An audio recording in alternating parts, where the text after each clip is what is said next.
Hello, this is Anna Kaiser in Biblical Studies 101, Introduction to the Old Testament, and I just want to personally say hello and invite whoever is watching to grab your favorite mug. I have my favorite mug, and we are going to be covering a couple of themes from the Old Testament here today together.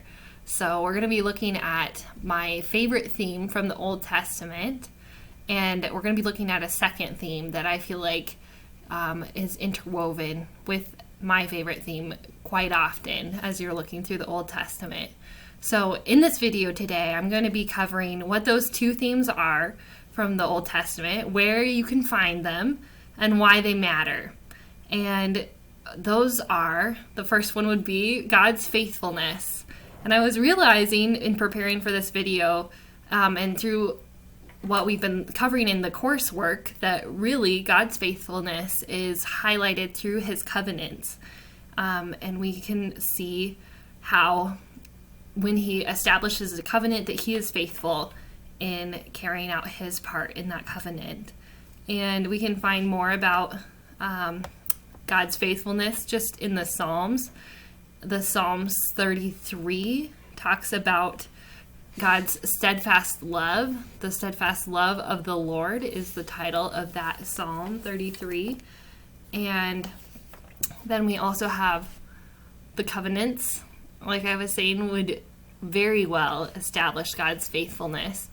We have multiple covenants throughout the Old Testament, and really multiple covenants show his continued interest and investment in humanity. And that is a subset of faithfulness, I would say. A continued investment is faithfulness. If I expressed interest in my husband only on our wedding day, then that would not be very faithful. Even if I did nothing wrong, that wouldn't be very faithful. But I think an attribute of faithfulness is continued interest in intersecting with each other. And so we see God intersecting with humanity, establishing covenants that kind of build off of each other through the Old Testament. We see the Adamic covenant in Genesis 3:14 through 19. We have the Noahic, which is Genesis 8:20 through 9:17, and the Abrahamic.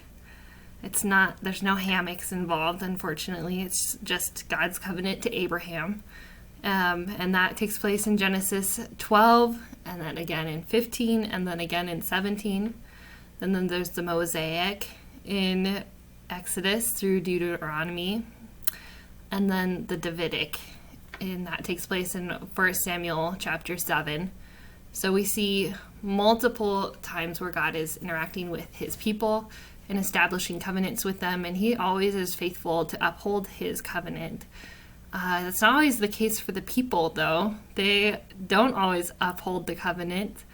And what happens when that agreement is broken is you would think that God would be free to then walk away. If the people aren't keeping up their end of the deal, then he's free to just not have to be in relationship with people any longer. And that's how we work, but that's not how God works. And God remains faithful even after people will break their end of the covenant. And we see that, we see that throughout the Old Testament of God staying invested and continuing to be faithful to people, and also blessing people as they are choosing to turn back and live in light of him and in faith with him. But I especially appreciate Hosea 1 through 4 after this past week. And I appreciate how that highlights that God is faithful and cares about his people even after they have abandoned him and broken their covenant with him. So the second theme that I think shows up throughout the Old Testament is humanity's fallen state. So our sin just repeats itself through the Old Testament. And again, just like God's faithfulness is highlighted best by the covenants, idolatry is a problem that we see in humanity. And really, in discussion, our very first discussion in this assignment, not this assignment, this course, the very first discussion we had in this course, I thought that sin was really the primary theme of the Old Testament before getting deep into what we've studied so far. And I see this as kind of the antithesis of God's faithfulness, that God is faithful and then people, we just have problems as we're trying to relate to God and relate to each other.